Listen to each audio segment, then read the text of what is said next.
Ndasubiriye kubakaze inshuti banywanyi mubana natwe mu makuru n'ibiganiro dutambutsa ku muresheko yanyu mukunda cyane ya Isange TV, imuresheko rimwe rudende bashikiriza amakuru n'ibiganiro biba bigezweho kandi biba vyakorewe amatohoza mu rurimi rw'ikirundi. Ndabahaye mwiriwe, abandi ndabahaye mwaramutse bivanye naho muherereye. Iri ni iteka n'umunezero ntangire byo gusubira kubaha yambuye mwanywanyi ba Isange TV, imuresheko rimwe rudende bashikiriza amakuru n'ibiganiro biba bigezweho kandi biba vyakorewe amatohoza, haba muri politiki, mu nkino, mw'iperereza, mu gateka kazina muntu mu makungu ndetse n'andi makuru yose arakora vuba ngaha mu kibano. Ndabaye kazi rero makuru tugira tubashikirize mw'iri joro, na makuru rero araza gushimikira ku ngingo nkuru zikurikira. Mu gihe amatora yimirije ngaha mu gihugu cacu c'u Burundi, na cane cane rero imigambi itandukanye yose yijukiye kwitegurira aya matora. N'amatora y'abashinga amateka, ay'abajenama ndetse n'aya ba Mumbakum ndetse n'andi yose azoba ngaha mu gihugu c'u Burundi.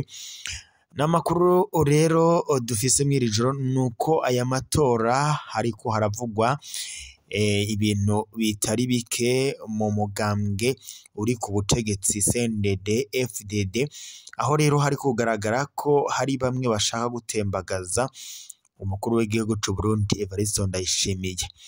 Muri abo hariko haravugwa umunyamabanga mukuru w'umugambwe CNDD FDD Nyeniteka Reveriyano Ndikuriyo, hakaza umushikiranganje wa mbere w'u Burundi Gervais Ndirakobuca ndetse n'uhagarariye igisoda ngaha mu Burundi Prime Niyongabo. Biri kuvuga ko rero bariko barategura umugambi wo gutembagaza Evariste Ndayishimiye. Evariste Ndayishimiye uravye neza urabona ko mu butegetsi bw'u Burundi atanumwe mu ndongozi zo hejuru bakiyumvanamwo, kuko bigaragara ko hasigaye harimo kunyinyurana hagati y'ubutegetsi bwa CNDD FDD. Perezida Evariste Ndayishimiye bamwagiriza ko ngo atazi gufata ingingo, bakavuga ko igihugu carongowe mu gihe harongora Perezida Pierre Nkurunziza ndetse n'abandi bamubanjirije, ngo naho Perezida Evariste Ndayishimiye biboneka ko ngatazi kubijanye na politike kuko vyoba bimeze. Ivyo rero bica biboneka ko bamwe mu banyapolitike bose baca bashaka guhurumbira ibijanye n'ikibanza c'umukuru w'igihugu ngaha mu Burundi, na cane cane rero bakavuga ko amatora ya 2027 hashobora kuzoba ibintu biteye ubwoba.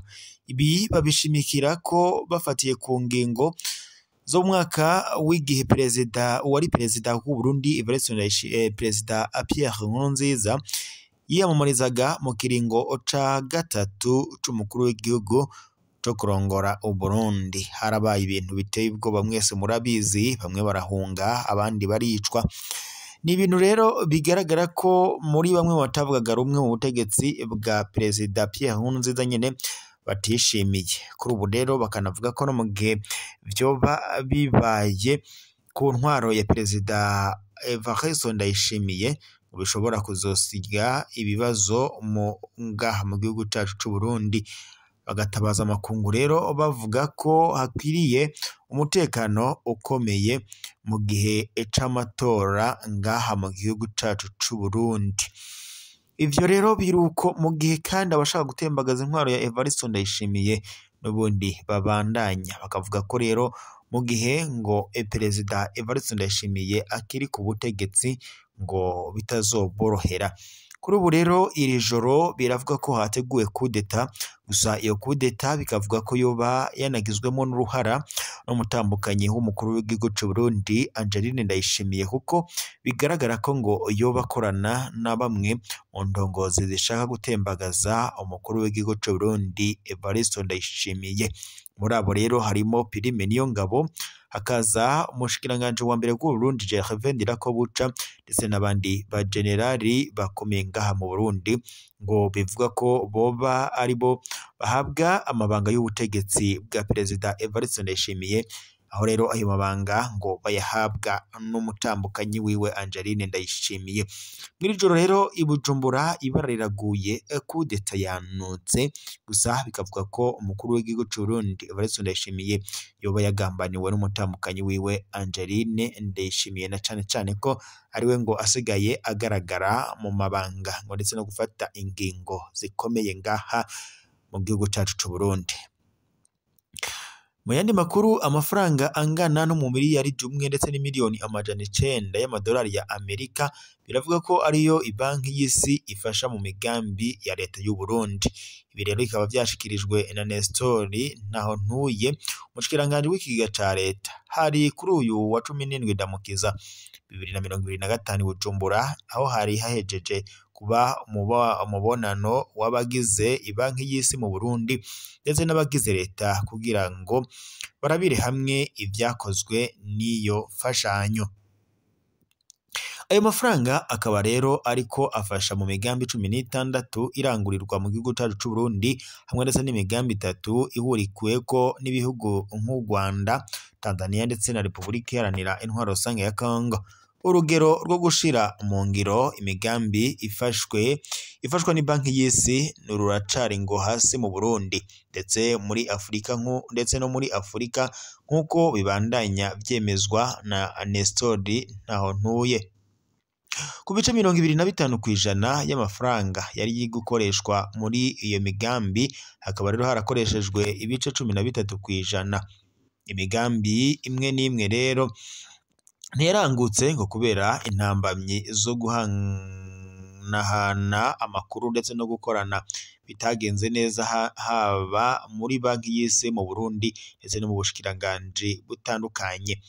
Iteba rero ry'amadosiye ngo kugira ibikorwa bije mu ngiro, ikibazo c'igitoro naho nyene ubu catorewe umuti hamwe n'ingorane z'ubuhinga, haba kuri banki y'isi mu Burundi ndetse no mu bushikiranganje. Nestor Ntahontuye akaba yamenyesheje ko hategekanijwe umwiherero mu kugira ngo higwe icoba acokosorwa.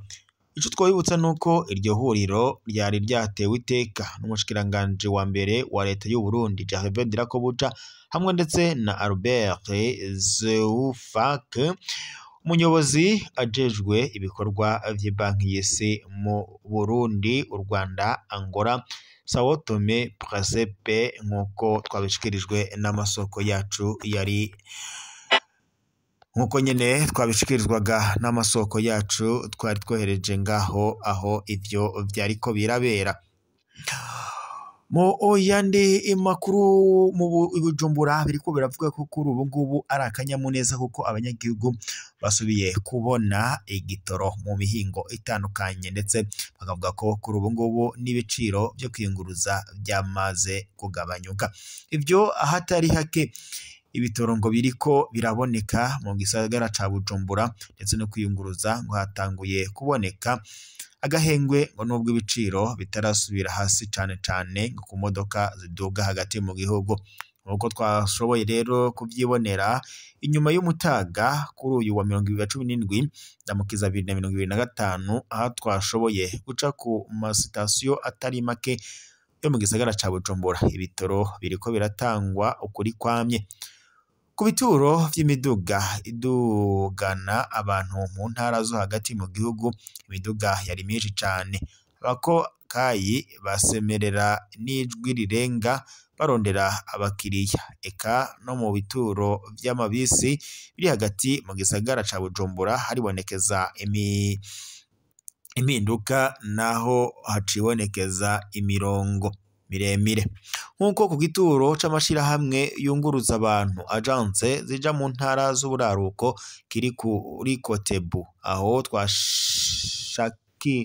twashika nta ruja n'uruza rw'abantu barondera imiduga rwari ruhari nk'uko vyahora, ariko abakokayi ngo nibo baguma bacanacana ko basakuranwa abakiriya. Ibi icibonekeza nuko ayo mashirahamwe afise imiduga mike iduga kuko abatabuza amatike bataronkera imiduga ku mwanya ngo baba basavye nk'abo twahasanze bavuga ko ngo batabuje itike za saa munani ariko ngo ari haheze isaha irenga bakirindiriye umuduga. Kuri ivyo umwe mu bakorera muri izo agence yatumenyesheje ko ngo kubera hari hamaze iminsi hari ubukene bw'igitoro imiduga myinshi baciye baba barayikoresha nk'amabisi yunguruza abantu mu gisagara ca Bujumbura, ariko ngo hamwe ibitoro vyoguma bikuboneka ngo nta kibazo c'imiduga kizosubira kwibonekeza.